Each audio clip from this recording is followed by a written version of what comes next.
Alexandra Ala, muli niyang ginulat ang mundo.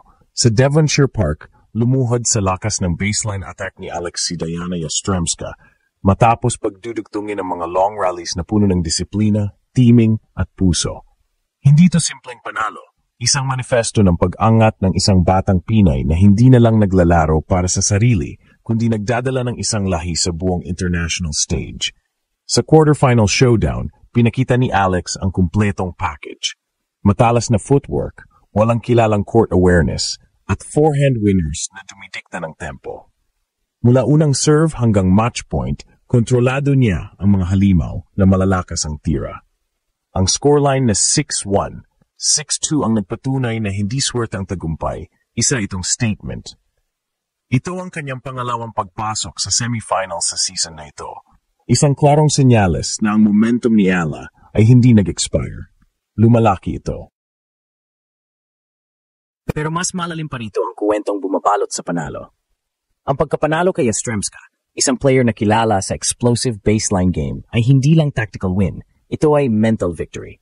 Ipinakita ni Alex na kaya niyang pigilin ang agresyon ng kalaban, pahinain ang loob ni Yastremska sa pamamagitan ng consistent pressure at kontrolin ang rally construction hanggang sa mag-error ang kalaban. Sa mata ng mga analyst, ito na ang pagkakaiba ng batang prodigy at ang rising contender, hindi na lamang potensyal, kundi production.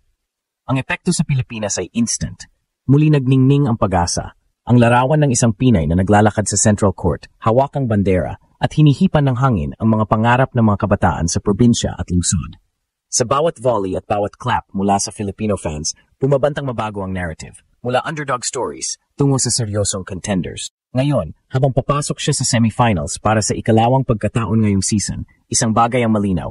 Hindi lang ito personal na milestone ni Alexandra Ala. Ito ay national moment. Ito ang eksena kung saan muling pinag-isa ang bansa sa pag-asa at paniniwala. Mula heartbreak to hope, rally the nation to believe again. At kung patuloy siyang maglalaro ng ganito, hindi lang siya mag-uulat ng wins, magbubukas siya ng legacy. Hindi pa tapos ang kuwento ni Alexandra Ala. Dahil muli niyang ginulat ang mundo sa kanyang makasaysayang panalo kontra Diana Yastremska, isa sa mga pinakamabilis at pinaka-agresibong manlalaro sa WTA Tour. Sa quarterfinal match, pinakita ng Pinay tennis sensation ang maturity, disiplina at lakas ng loob na hinog na sa international stage. Sa loob ng mahigit isang oras ng matinding labanan, tuluyang pinatahimik ni Alex ang court, matapos purahin ang dating top 30 player sa score na 6-1, 6-2. Isang dominanting performance na nagdala sa kanya sa semifinals for the second time this season. Mula sa unang rally pa lang, ramdam na ang determinasyon ni Alex. Hindi siya natakot sa explosiveness ni Yastremska. Sa halip, ginamit niya ito laban sa kalaban. Sa bawat baseline exchange, hinintay niya ang tamang pagkataon bago umatake gamit ang kanyang signature forehand na naging sandata niya sa pagkuha ng momentum. Ang kanyang footwork, precise at mabilis, halos imposible para kay Yastremska na makahanap ng rhythm. Sa bawat service game, ipinakita ni Ala ang confidence ng isang seasoned player. At sa bawat panalo ng punto, maririnig mo ang sigaw ng crowd na sumisigaw ng Go Alex! Ang panalong ito ay hindi lang simpleng upset. Ito ay patunay ng kanyang pag-angat sa hierarchy ng women's tennis. Sa edad na 19, patuloy niyang pinapakita na kaya niyang tapatan at talunin ang mga veteranang sanay na sa big stage. Ang mga tennis analysts ay nagulat sa paraan ng pagkakapanalo, hindi lang sa power, kundi sa taktika at disiplina. Habang unti-unting umangat ang pangalan ni Alex sa WTA rankings, nagsisimula na ring magbago ang perception ng mga fans at eksperto. Hindi na lang siya racing star, isa na siyang seryosong banta. At sa bawat palo ng kanyang raketa, ramdam mo, ang laban na ito hindi lang para sa sarili, para ito sa bayan. Pagpasok ng ikalawang set, lalong umarangkada si Alexandra Ala. Habang sinusubukan ni Diana Yastremska na bumawi gamit ang matitinding cross-court shots, pinakita ng Pinay ang maturity ng isang world-class competitor. Kalmado, matalino, at tactical. Sa halip na makipagsabayan sa lakas, ginamit ni Alex ang kanyang court IQ para kontrolin ang tempo. Tuwing pinipilit ni Yastremska ang long rallies, pinipili ni Ala ang eksaktong sandali para umatake. Pinapasuko ang kalaban sa unti-unting pagkadurog ng confidence. Makikita sa bawat galaw ni Alex ang tatak ng Rafa Nadal Academy training. Disiplina, consistency, at fighting spirit. Hindi siya nagmamadali, hindi rin nagpapadala sa emosyon. Tuwing pumapalakpak ang crowd sa mga highlight shots ni Yastremska, nananatiling composed ang Pinay, parang alam niyang may mas matagal siyang plano. Sa huling bahagi ng laban, naglabas si Ala ng sunod-sunod na forehand winners at deep backhand returns na tuluyang nagpatigil sa open set ng kalaban. Napatigil si Yastremska sa frustration. Habang si Alex ay parang makina, steady, focused, unstoppable. Ayon sa ilang tennis analysts, ito na raw ang pinakakumpletong performance ni Ala ngayong taon. Hindi lang siya umaasa sa raw power, ginagamit niya ang bawat punto para buuin ang momentum. This girl has ice in her veins, sabi ng isang commentator, at totoo nga. Sa bawat game point, kalmado si Alex, parang matagal nang sanay sa ganitong stage. Pagkatapos ng laban, na puno ng palakpakan ng court, lumapit pa si Yastremska kay Ala para kamayan siya, isang tanda ng respeto sa performance ng Batang Pinay. Sa mga mata ni Alex, makikita ang halong pagod at saya dahil alam niyang bawat panalo ay hakbang palapit sa kasaysayan.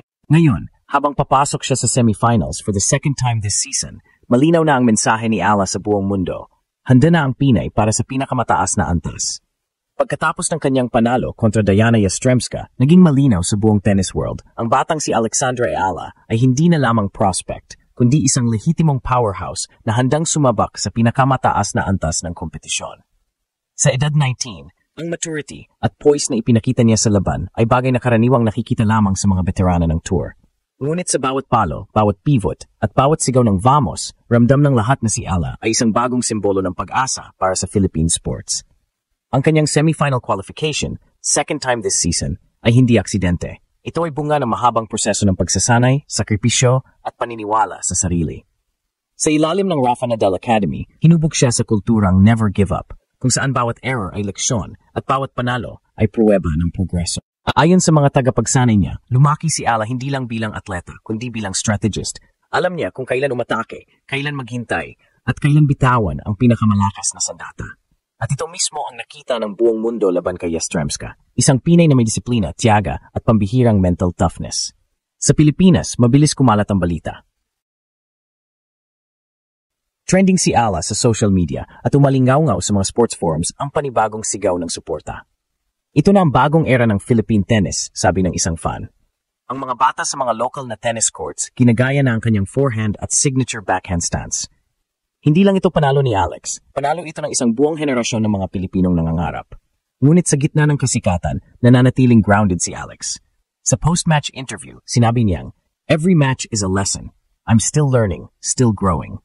Walang yabang, walang ingay, puro dedikasyon. Siyon ang dahilan kung bakit minamahal siya ng mga fans hindi lang sa Pilipinas, kundi pati sa international tennis community. Ngayon, habang papasok siya sa semifinals, hindi lang trophy ang hinahabol ni Ala.